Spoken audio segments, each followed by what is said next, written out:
more than 25 years. Just a few moments ago, I hosted a very special call with two friends, Prime Minister Benjamin Netanyahu of Israel and Crown Prince Mohammed bin Zayed of the United Arab Emirates, where they agreed to finalize a historical peace agreement. Everybody said this would be impossible. And as you know, Mohammed is one of the great leaders of the Middle East. After 49 years, Israel and the United Arab Emirates will fully normalize their diplomatic relations. They will exchange embassies and ambassadors and begin cooperation across the board and on a broad range of areas, including tourism, education, healthcare, trade, and security. This is a truly historic moment. Not since the Israel-Jordan peace treaty was signed more than 25 years ago has so much progress been made towards peace in the Middle East. By uniting two of America's closest and most capable partners in the region, something which said could not be done, this deal is a significant step towards building a more peaceful, secure, and prosperous Middle East.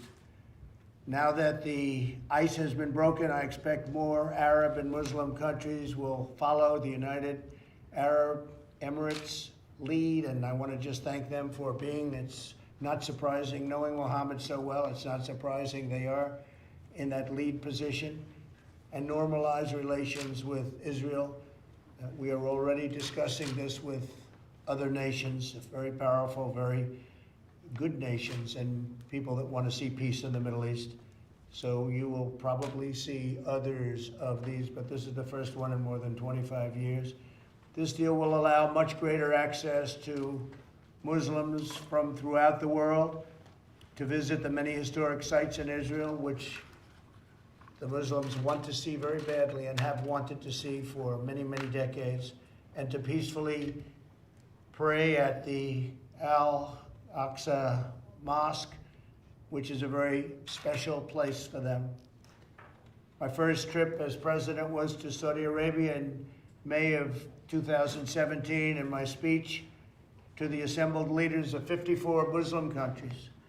Every single one was by their leader, their number one leader. It was an amazing, really an incredible event, very important event. I made clear that the problems of the Middle East can only be solved when people of all faiths come together to fight Islamic extremism and pursue economic opportunity for people of all faiths. And when you look at what's happening, you're seeing a lot of progress is being made that nobody thought could possibly be made. And things are happening that I can't talk about, but they're extremely positive. I want to thank the leaders of Israel and the UAE for their courage and for their leadership to forge this tremendous agreement. It will be known as the Abraham Accord, and I'd like to ask our ambassador, David Friedman, to please explain why we're doing and calling it the Abraham Accord. David? Well, thank you, Mr. President, and congratulations to you on brokering this historic peace agreement. Abraham, as many of you know, was the father of all three great faiths. He's referred to as Abraham in the Christian faith, Ibrahim in the Muslim faith, and Avraham in the Jewish faith. And no person better symbolizes the potential for unity among all these three great faiths than Abraham, and that's why this accord has been given that name. It's a great thing. I wanted it to be called the Donald J. Trump Accord, but I didn't think the press would understand that, so I didn't do that. Avi, say a few words, please. Thank you, Mr. President. It's really been the honor of my life to work in your administration.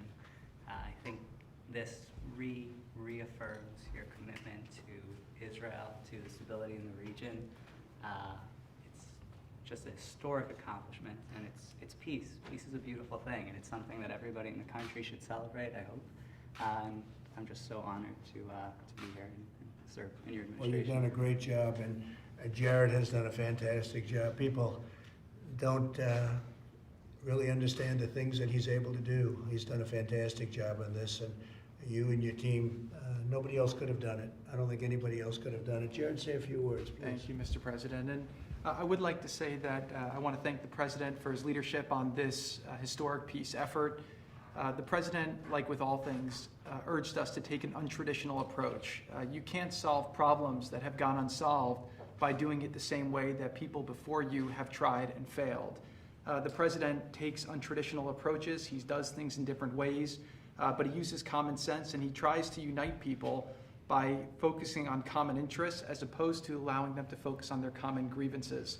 And what happened was here is we were able to achieve results that others were not able to achieve, and this will advance the region, and this will advance the whole world. I would like to say to the people of the region, Muslims, Jews, Christians, that this does give hope, that the problems of the past do not condemn you to a future with conflict. There is a lot of hope and a lot of potential, and this will benefit you, and this will also benefit people here in America, because in America, we used to have a big dependency on the Middle East for gas and for oil. Thanks to your leadership, America is now energy independent. We no longer have that, but a lot of American soldiers have fought for securing our allies in that region and making more peace there. Lessons are need as a country to have as many soldiers in that region, and lessons are need to have as many conflicts in that region. And obviously radical extremism, which we see as a cancer that has infected so many areas in the world. A lot of the extremists have used these conflicts to recruit people and to say that the mosque is under attack and that Muslims don't have access to the mosque. And now this will enable people to take flights from Dubai and Abu Dhabi directly to Tel Aviv. Muslims will be welcome in Israel, and this will create better interfaith exchange. So this is a tremendous step forward for peace in the world, for America, for Israel, for Abu Dhabi, and all would not have been possible without your leadership. So I just want to thank you. Very much. Thank you, Jared. What a great job. And what Jared said is so that we don't have to be there anymore. We don't need oil. We don't need anything there except friendship. We have some great friends. These are two countries that have been great friends, and we've been great friends to them. But we no longer have to be there. It started off, well, we had to be there, but as of a few years ago, we don't have to be there. We don't have to be patrolling the straits. We're doing things that other countries wouldn't do, but we put ourselves over the last few years in a position where we no longer have to be in areas that at one point were vital. And that's a big statement, but we are there for our friends, and we always will be there for our friends. Robert, would you say a few words, please? Mr. President, thank you. The point I want to make, Mr. President, you inherited a Middle East that was a mess when you came to office. And this is one more historic step in bringing peace to the Middle East. First of all, there was a caliphate that was raging, an ISIS caliphate. And that physical caliphate was destroyed, and you brought justice to al-Baghdadi. You reassured our friends in Israel who had suffered at the end of the last administration with the UN resolution. You moved the capital to Jerusalem. You recognized the Golan Heights. In the broader region, you had a very difficult situation in Afghanistan where we were American soldiers were coming home injured, wounded, sadly in some cases dead.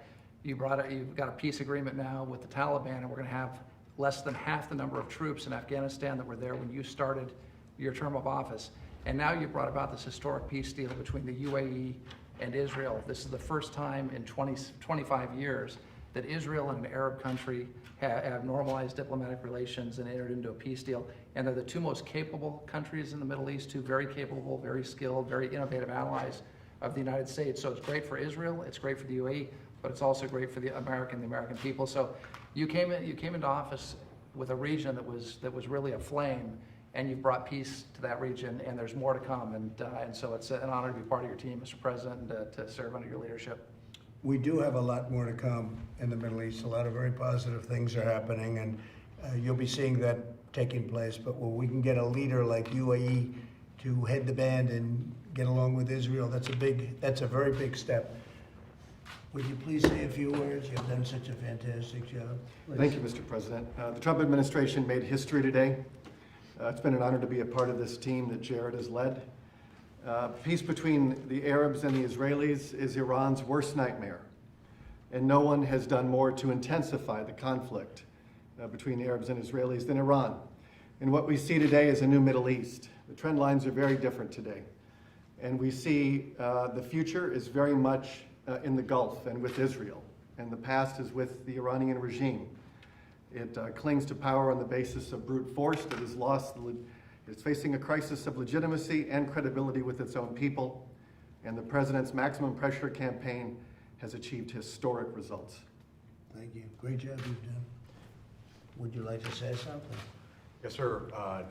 As a soldier who's been in every war since Desert Storm, it is an honor and a privilege for your leadership, Sheikh Mohammed bin Zayed and Prime Minister Netanyahu, to get to peace. So your vision and those leaders' vision on what we can do in the future is just incredible. So I would thank you as a soldier. Thank you very much. Appreciate it. Would anybody like to say a few words? Anybody here? Because you were saying plenty of words during that negotiation. So they got very quiet in front of the media. That happens on occasion. Mr. President, it's a historic moment. Thank you for letting us all be part of this. It is really extraordinary. Nothing is more important than peace. This is an unbelievable moment, and I would just echo what Brian Hook said. Your maximum pressure campaign, under your leadership, we've had the strongest sanctions on Iran, and your commitment to make sure that Iran will never have a nuclear weapon is part of the most important legacy for peace in the Middle East. So which is easier, dealing with the Democrats or dealing with the Middle East? Well, a lot of people never thought you'd get this type of deal, so I'll be hopeful that we can deal with the Democrats. The Middle East is more reasonable, actually. I'd like you two guys to say a couple of words. You've been so instrumental, please. Sir, it's a privilege to serve in your administration. This is a remarkable achievement that'll stand the test of time. And we look forward to the prosperity and the peace this brings to the Middle East and the ways we'll be able to leverage that for the United States national interest. So it's a privilege, sir. Thank you. Thank you very much. And I would just echo what Rob said. Thank you for the opportunity to be part, and especially I want to thank Avi for the opportunity to serve in his negotiating team and to do something so historic. Thank you for this opportunity, Mr. President. This really changes the world. Thank you very much. Thank you. Thank you all very much. This is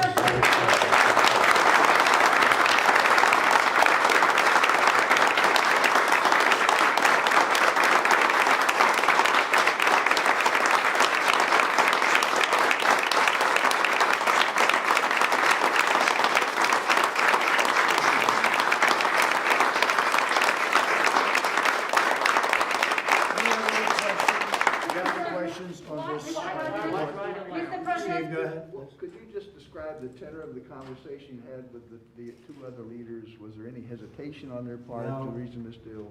No, it was like and love. It was a tremendous relationship has been built up over the last, I would say, year. Before that, it was very tense, as everything in the Middle East is. It's very tense. It's a very tense place.